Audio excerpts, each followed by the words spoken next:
Imalia Kayanki, Huaycay Panaicuna, desde la colección de los Andes los estoy saludando. Mi nombre es Fernando y desde el canal de Conciencia Activa hoy te queremos contar algo.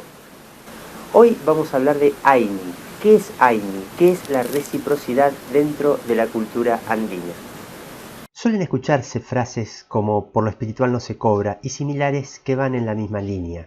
¿De dónde surge ese concepto? ¿Dónde se origina esa idea de la desvalorización de cuestiones de índole espiritual? En un principio debemos comprender algo fundamental. Los movimientos se producen porque dos manifestaciones energéticas opuestas se enfrentan. Por ejemplo, para que el aire se mueva, se generan choques de masas frías y calientes, como se observa también en el yin-yang, símbolo que representa la relación entre par opuesto complementario necesario para generar ese movimiento. Si llevamos eso a la vida misma, entendemos que no existen derechos obtenidos por sí solos. Siempre que existe un derecho, existe una obligación que lo compensa. En las comunidades andinas dicen no se puede dar lo que no se tiene. Para poder dar, primero se debe recibir, caso contrario no se tendrá nada para ofrecer. Cuando se da hasta que duela, la persona se vacía. Cuando solo se recibe, se termina pudriendo lo que se obtiene porque se pierde movilidad y con ello vida. Cuando esto pasa, quien recibe empieza a sentir que quien da está obligado a hacerlo y siempre lo tiene que hacer generando así dependencia. El receptor entonces se volverá inoperante socialmente, ya que al no devolver jamás lo que recibe y siempre estar en esa postura, pasa a convertirse en un parásito de la sociedad que vive a costas de lo que los demás le pueden ofrecer. En consecuencia, el receptor tiende a ponerse exigente en cuanto a su derecho adquirido y en ocasiones dicha exigencia se torna violenta. El gran problema de esto es que no existe un derecho sin una obligación que lo haga cumplir. Hasta el mismo derecho a la vida de un niño requiere que haya adultos que lo cumplan. El derecho a alguien a cobrar una pensión del Estado, por ejemplo, requiere que haya más de una persona que pague impuestos y para que esta persona pague impuestos, tiene que generar recursos reales y tangibles. Cuando esto se vuelve extremo, existe una franja que solamente da y una franja que solamente recibe. Y es allí donde el equilibrio se rompe porque falta reciprocidad o falta Aini. El concepto de Aini es similar a la idea de respirar. No se puede exhalar sin haber inspirado y la inspiración se complementará largando todo el aire ingresado, transformando en dióxido de carbono, el cual, tomado por las plantas que lo utilizan para su propia respiración, incorporándolo y emitiendo nuevamente oxígeno. Y es así como el equilibrio se manifiesta. Todos dan, todos reciben y se complementan. Cuando el Aini no se produce, la energía se estanca. Entonces, cuando alguien está dando, tarde o temprano se va a vaciar. Cuando alguien recibe y recibe y recibe, sin dar a cambio, lo que recibe se pudre. Quien otorga en este caso, al romper el circuito, no puede seguir creciendo y en consecuencia empieza a morir. Esto se ve plasmado en la falta de crecimiento al faltarle alimento a lo que se producía. Si realizamos la cuenta al revés, comenzando desde el resultado, veremos que aquello que se está moviendo, si es el producto, tiene un precio de 0, lo cual es el promedio de la valoración de ambas partes.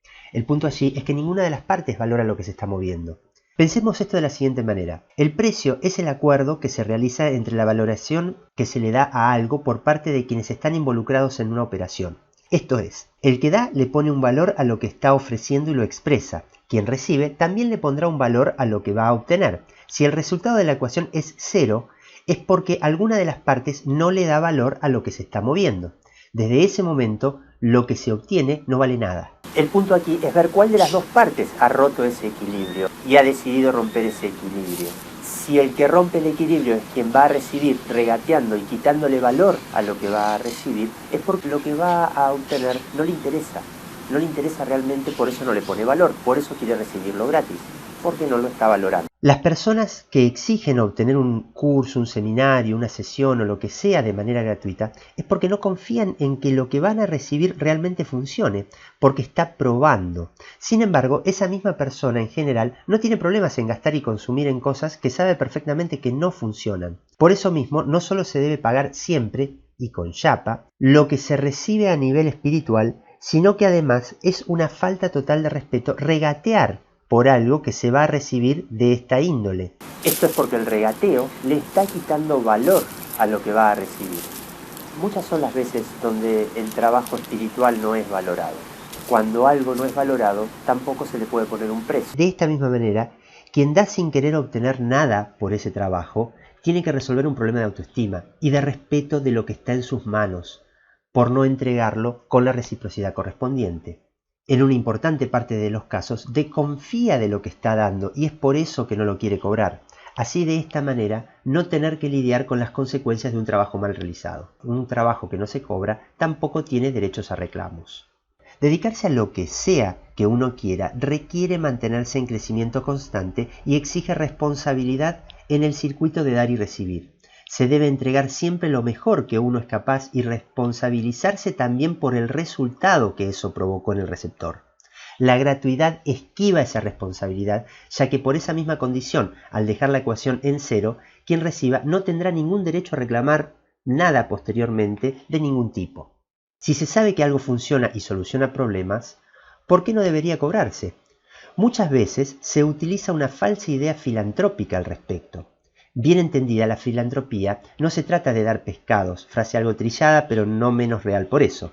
Se trata de darle la libertad al otro y no atarlo a soluciones mágicas e irreales. Si el oferente espera que la magia actúe y no él mismo, es probable que no esté entusiasmado por cobrar, porque aunque sea de manera inconsciente, duda de la eficiencia de lo que está dando y de allí surge el cero en la valoración. No pagar por lo espiritual es una idea latina proveniente del cristianismo, el cual instaló el concepto de pastores y ovejas, generando dependencia espiritual y energética. Al llenar a sus feligreses de regalos, se induce la falsa idea en la gente de pensar que por no pagar por pertenecer a una iglesia ni por ninguno de sus rituales, entonces no debe pagar por nada espiritual. Allí es donde el error se origina, ya que por la opresión que se vive por parte del cristianismo desde el Concilio de Nicea en Roma, son los estados los que ponen el dinero para que esto funcione. Es decir que quienes pagamos impuestos ponemos el dinero para que los católicos sigan creyendo que su culto es gratuito. Esta misma sociedad que permite estas cosas es la que cuando sale ilusoriamente de la religión pretende que todo lo demás funcione con los mismos valores. En ese caso, si no pagabas por ir a misa, ¿por qué tendrías que pagar por su reemplazo?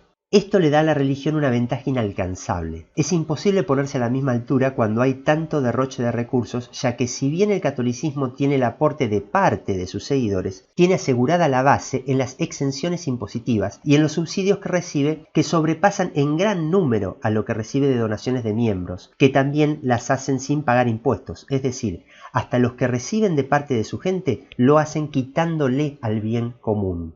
Este círculo vicioso es muy difícil de tratar. Nunca, jamás en la historia, la gente ha recibido nada gratis. Sin embargo, exige a quienes no forman parte del circuito religioso que les otorguen herramientas espirituales sin pagar. ¿Y de qué manera se sostiene? ¿De qué manera pueden sostenerse agrupaciones para hacer crecer las disciplinas? Un amateur ocasional, un entusiasta, que solo le da a la disciplina unas horas a la semana, no podrá tener la misma capacidad que un profesional de dedicación exclusiva. ¿Alguien en su sano juicio se haría operar el cerebro por un neurocirujano que aprendió en 2 fines de semana y que lo hace gratuitamente porque no se debe cobrar por la salud y que solamente trabaja ocasionalmente? Podríamos llevarlo a terrenos más burdos incluso, pero el profesionalismo viene de la especialización y así como no le entregaríamos nuestro cuerpo físico a un médico mal formado, es difícil creer que alguien le entregue su cuerpo energético y su camino espiritual a personas sin formación o con la misma limitada a unos pocos fines de semana o que se dedican muy ocasionalmente al asunto y que además ni siquiera lo valoran. La gratuidad es una de las ilusiones más grandes de Occidente. Cuando un producto es gratis, el precio es uno. Piensen si no en las cuentas de mail o en las redes sociales.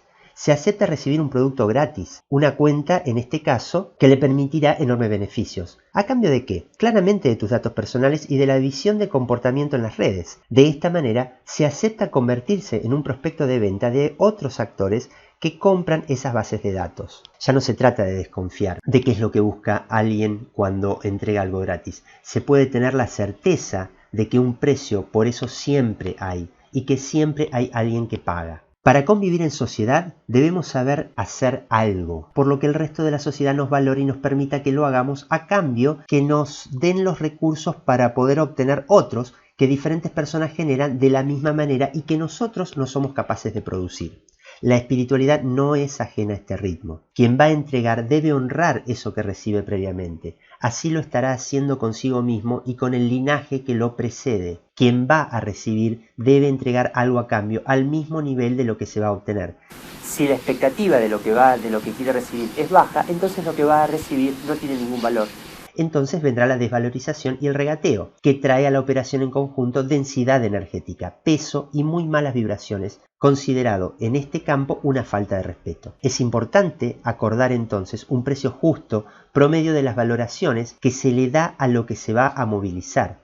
Y no se trata solo de dar sobras o lo que se cree que se puede, sino de dar algo que el otro valore de la misma manera y en equilibrio con lo que se va a recibir. La misma energía que va es la que debe volver, la misma intensidad, misma frecuencia, para que de esa manera se mantenga el equilibrio. Dar y recibir y dar, todo es parte del movimiento necesario en materia energética para que las cosas no solo se produzcan, sino que crezcan, mejoren y sobre todo que se mantengan y puedan trascender una generación más. Caso contrario, corremos el riesgo que por vaciarse se pierdan. Al entregar lo que corresponde por lo que se recibe en la misma proporción, con el valor que corresponde a toda operación, en su última instancia libera. Por el contrario, al recibir sin pagar lo que corresponde, genera ataduras energéticas que se transmiten a lo emocional y que se plasman siempre en algo negativo. El Aini es el que rompe esa cadena. El Aini libera el espíritu. Urpi Leison Goliay, mis queridos hermanos y hermanas, nos vemos en un próximo video.